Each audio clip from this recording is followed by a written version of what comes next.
வணக்கம் சங்கரன். அரசு பள்ளிகளில் ஆன்மீக சொற்பொழிவு நடத்தப்பட்ட விவகாரத்தில் தற்போது எதிர்ப்பு வலுத்து வருகிறது. தற்போது பள்ளி கல்வித்துறை அமைச்சருக்கு எதிராகவும் ஹேஷ்டாக் ட்ரெண்ட் ஆகிட்டு இருக்கு. தற்போது உங்ககிட்ட இருக்கக்கூடிய கூடுதல் தகவல் என்ன? தற்போது அங்கே இருக்கக்கூடிய கள விவரங்களை பதிவு பண்ணுங்க. வணக்கம். தமிழகம் முழுக்க தற்போது மிக பெரும் அதிர்வலையை ஏற்படுத்தி இருக்கக்கூடிய விவகாரம் என்பது அரசு பள்ளிகளில் நடத்தப்பட்ட ஆன்மீக சொற்பொழிவுதான். சென்னையில் நாம் தற்போது இருக்கக்கூடிய அசோக் நகர் அரசு பெண்கள் மேல்நிலைப்பள்ளி, அதே போன்று சைதாப்பேட்டையில் இருக்கக்கூடிய அரசு மேல்நிலைப்பள்ளி, இரண்டு பள்ளிகளிலும் கடந்த வார இறுதியில் ஆன்மீக சொற்பொழிவாளர் மகாவிஷ்ணு என்பவர் சொற்பொழிவு நிகழ்ச்சிகளை நடத்தியிருக்கிறார். தன்னம்பிக்கை குறித்த ஒரு மாணவிகளுக்கு தன்னம்பிக்கை அளிப்பதற்கான நிகழ்ச்சி என்று சொல்லப்பட்டாலும் கூட முழுக்க ஒரு ஆன்மீக நிகழ்ச்சியாகவே அது நடந்திருக்கிறது. அவர் பேசும்போது கடந்த காலத்தில் எப்படிப்பட்ட ஒரு பாவம் செய்திருக்கிறார்களோ அதற்கு தகுந்தார் போன்றுதான் இந்த காலத்தில் பிறப்பு இருக்கிறது.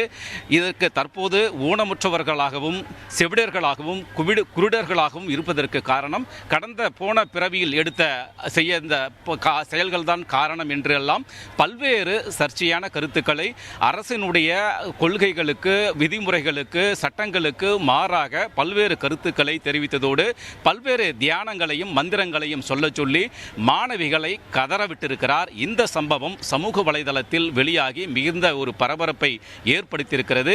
இந்த விவகாரம் தொடர்பாக தமிழக அரசு பள்ளிக்கல்வித்துறை நேற்று நள்ளிரவில் காலை முதலே தீவிரமான ஒரு விசாரணையை மேற்கொண்டிருக்கிறது.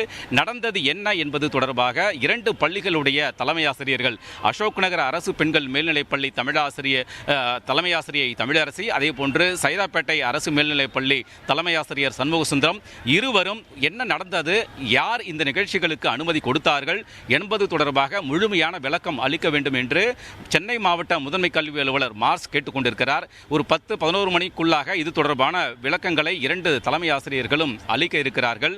இதற்கிடையே இந்த சம்பவத்தை கண்டித்து அசோக் நகர் அரசு பெண்கள் மேல்நிலைப்பள்ளி நுழைவாயிலில் இந்திய மாணவர் சங்கத்தினர் போராட்டத்தில் ஈடுபட்டிருக்கிறார்கள். தமிழக அரசு அவருடைய கொள்கைக்கு எதிராக முரணாக பள்ளிகளில் பல்வேறு செயல்பாடுகள் நடந்து கொண்டிருக்கின்றன என்றும் பள்ளிக்கல்வி அமைச்சர் அன்பில் மகேஷை ஏற்கனவே இந்த ஆன்மீக சொற்பொழிவாளர் மகாவிஷ்ணு சந்தித்திருக்கிறார் என்றும் அந்த அமைப்பினுடைய மாநில செயலாளர் அரவிந்தசாமி குற்றம் சாட்டியிருக்கிறார். இது போன்ற ஒரு செயலை அனுமதிக்க முடியாது என்றும் நடந்தது என்ன என்பது குறித்து அமைச்சர் அன்பில் மகேஷ் பொய்யாமொழி விளக்கம் அளிக்க வேண்டும் என்றும் அவர் வலியுறுத்தியிருக்கிறார். தற்போது தொடர்ச்சியாக இந்த பள்ளியுடைய நுழைவாயிலை மறித்து இந்திய மாணவர் சங்கத்தினர் போராட்டம் தரையில் அமர்ந்து போராட்டத்தில் ஈடுபட்டு வருகிறார்கள். காவலர்கள் குவிக்கப்பட்டிருக்கிறார்கள். மாணவிகள் உள்ளே நுழைய முடியாத அளவிற்கு இந்த போராட்டமானது நடைபெற்று வருகிறது. இன்னும் சற்று நேரத்தில் இந்த பள்ளியில் நடைபெறக்கூடிய ஒரு நிகழ்ச்சியில் அமைச்சர் அன்பில் மகேஷ் பொய்யாமொழி பங்கேற்க இருக்கிறார். தற்போது அதிகாரிகள் எல்லாம் வந்திருக்கிறார்கள். இப்படிப்பட்ட சூழலில் இங்கே ஒரு பதற்றமான ஒரு சூழல் என்று காணப்படுகிறது. தொடர்ச்சியாக பள்ளிகளில் அவ்வப்போது ஏதாவது சர்ச்சையான சம்பவங்கள் நடைபெறுகின்றன. கடந்த வாரத்தில் அனைத்து பள்ளிகளிலும் விநாயகர் சதுர்த்தி தொடர்பாக மாணவர்களுக்கு ஒரு விழிப்புணர்வு ஏற்படுத்த வேண்டும் என்று திருச்சி மாவட்ட முதன்மை கல்வி அலுவலர், பெரம்பலூர், புதுக்கோட்டை மாவட்ட முதன்மை கல்வி அலுவலர்கள் ஆகியோர் சுற்றறிக்கை அனுப்பியதும் மிக பெரும் சர்ச்சையை ஏற்படுத்தியது. இந்த விவகாரம் தொடர்பாக பல்வேறு ஆசிரியர் சங்க தலைவர்கள் அறிக்கைகளை வெளியிட்டார்கள். இது தொடர்பாக திராவிடர் கழக தலைவர் திரு வீரமணி பள்ளிக்கல்வி அமைச்சரை தொடர்பு கொண்டு இதுபோன்ற செயல்களை பள்ளிகளில் அனுமதிக்க கூடாது என்று வலியுறுத்தியதாக தமிழக ஆசிரியர் கூட்டணியினுடைய மூத்த தலைவர் அண்ணாமலை வெளியிட்டுள்ள அறிக்கையில் தெரிவித்திருக்கிறார். இதுபோன்ற செயலை அனுமதிக்க கூடாது என்று வீரமணி வலியுறுத்திய பிறகு அந்த முதன்மை கல்வி அலுவலர்கள் வெளியிட்ட 2 அறிக்கைகளும் திரும்ப பெறப்பட்டிருப்பதாகவும் ஆசிரியர் சங்க தலைவர் அண்ணாமலை தெரிவித்திருக்கிறார்.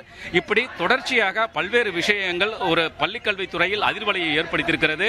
இதற்கிடையே பள்ளிக்கல்வித்துறை முதன்மை செயலாளர் மதுமதியிடம் நாம் பேசிய போது இதுபோன்ற செயல்களை அனுமதிக்க முடியாது என்றும் பள்ளிக்கல்வித்துறையுடைய அனுமதி இல்லாமல் எந்த ஒரு நிகழ்ச்சியும் பள்ளிகளில் நடத்தக்கூடாது என்றும் சென்னையில் 2 பள்ளிகளிலும் நடந்த நிகழ்ச்சிக்கு அனுமதி யார் கொடுத்தது என்பது குறித்து விசாரணை நடைபெற்று வருகிறது என்றும் அதன் அடிப்படையில் உடனடியாக உரிய நடவடிக்கை எடுக்கப்படும் என்று தெரிவித்திருக்கிறார்.